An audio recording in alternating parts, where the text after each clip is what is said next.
Could I just ask initially, you are a shareholder in a company that gains advantage from a relationship with a Russian company, an oil and gas company, that has two people on its board who are subject to US sanctions. Does that look good to the American public? Well, I think the media has made a lot more out of it than it deserves. First of all, the company in question, Sibur, is a very major hydrocarbon company. Its commercial relationship with Navigator Holdings is simply that Navigator charters some vessels to them. There's no interlocking of board, there's no interlocking of shareholders. I had nothing to do with the negotiation of the deal, and in fact it was negotiated before I went on the board of Navigator. But most importantly, the company that is our client, Sibur itself, was not then sanctioned, is not now sanctioned, and never was sanctioned in between. So there's nothing whatsoever improper about Navigator having a relationship with Sibur. I don't know any of those individuals, have never met them, certainly not had any commercial dealings with them. Is there not, though, or some critics might suggest, there is something improper with the Commerce Secretary of the United States having an interest in a company that gains from a relationship with Russia? Well, you use the terminology gained from a relationship with a company in Russia. If our government decided to sanction them, that would be a different story. Our government has not, thus far, made the determination to sanction them. So there's nothing wrong with it. The fact that it happens to be called a Russian company does not mean that there's any evil in it. Where there is evil is the misstatement that I did not disclose those holdings in my original form. The original form is called 278, and the Navigator holdings are disclosed in 3 separate places. I've written them down just to be precise. 10.14.1.3, 10.15.1.3, 24.1.4.2, and in addition, they're disclosed on the Office of Government Ethics public website, namely oge.gov. So the notion that there was something misleading to the committee or to anyone else simply has no basis in fact. Paradise Papers, Wilbur Ross, says nothing improper about Russia links. Donald Trump's Commerce Secretary says there is nothing improper about his business links to Russian figures who are currently under U.S. sanctions. Wilbur Ross was accused of misleading senators after leaked documents showed his interests in a firm in which some shareholders have ties to the Kremlin. He told the BBC that the U.S. had not sanctioned the company, Sibur, so there's nothing wrong with that. Mr. Ross also denied he had failed to disclose the information. Earlier, Democratic Senator Richard Blumenthal called the revelations of the Kremlin links inexcusable. They come as part of a huge leak of financial documents, dubbed the Paradise Papers, revealing how the powerful and ultra-wealthy, including the Queen's private estate, secretly invest vast amounts of cash in offshore tax havens. What did Wilbur Ross do, according to the leaks? The leaks show he has investments in shipping firm Navigator Holdings, which earns millions a year transporting oil and gas for Sibur. 2 major Sibur shareholders have been sanctioned by the U.S. Russian billionaire Gennady Timchenko, who has at least 12 companies connected to him. The Russian natural gas company, Novatek, belonging to Leonid Mikhelson, another key Sibur shareholder, is President Vladimir Putin's son-in-law, Kirill Shamalov, who holds a 3.9% stake in the firm. While he is not subject to sanctions, his father, Nikolai, is. Mr. Ross has not disputed the revelations, telling the BBC there's nothing whatsoever improper about Navigator having a relationship with Sibur. If our government decided to sanction them, that would be a different story, he continued.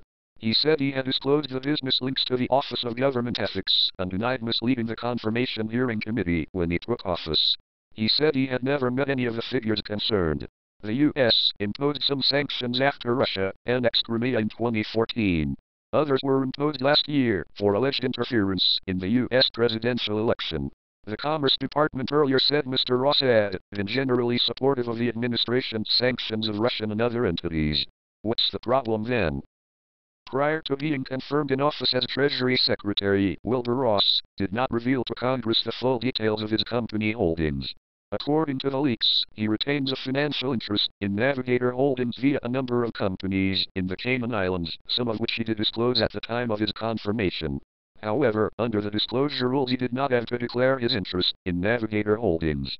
But questions will be raised about Mr. Ross's potential conflicts of interest and whether his ties undermine U.S. sanctions against Russia.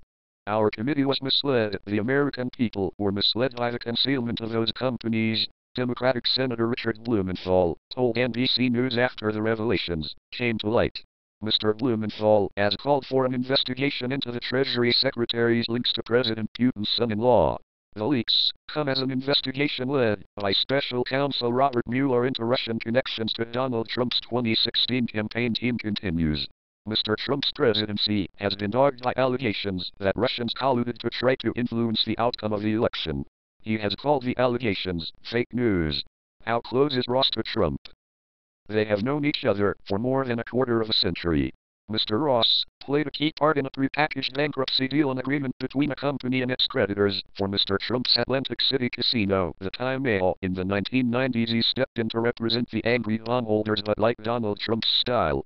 Mr. Ross, according to Trump biographer David K. Johnston, was the key negotiator preventing Donald Trump from being swept into the dustbin of history because he saw the value in the Trump name. If it hadn't been for Wilbur Ross, Donald Trump would not be in the White House.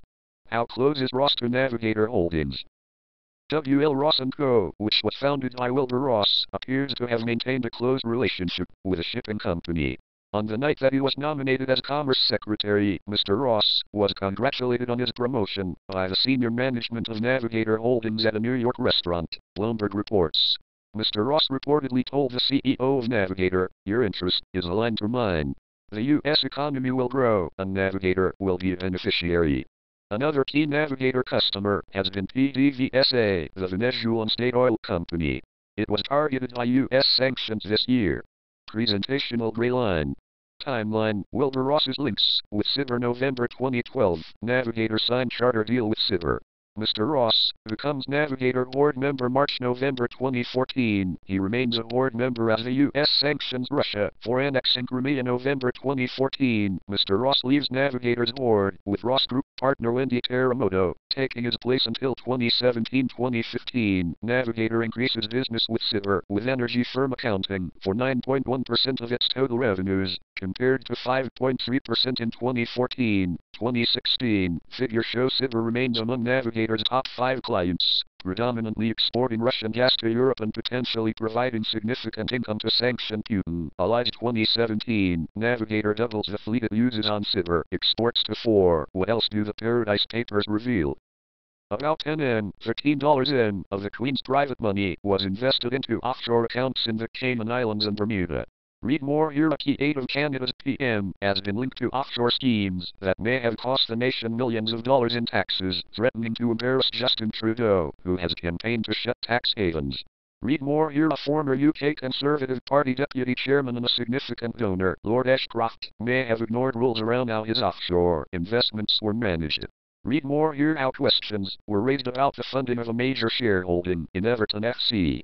Read more here. An oligarch with close links to the Kremlin, Alisher Usmanov, may have secretly taken ownership of a company responsible for anti-money laundering checks on Russian cash. Read more here. Presentational gray line. What are the Paradise Papers? They are a huge batch of leaked documents, mostly from offshore law firm Appleby, along with corporate registries in 19 tax jurisdictions, which reveal the financial dealings of politicians, celebrities, corporate giants and business leaders. The 13.4 million records were passed to German newspaper Süddeutsche Zeitung and then shared with the International Consortium of Investigative Journalists, ICIJ. Panorama has led research for the BBC as part of a global investigation involving nearly 100 other media organizations, including The Guardian, in 67 countries. The BBC does not know the identity of the source. Paradise Papers, full coverage, follow reaction on Twitter using number Paradise Papers in the BBC News app, follow the tag, Paradise Papers, watch Panorama on the BBC iPlayer, UK viewers only.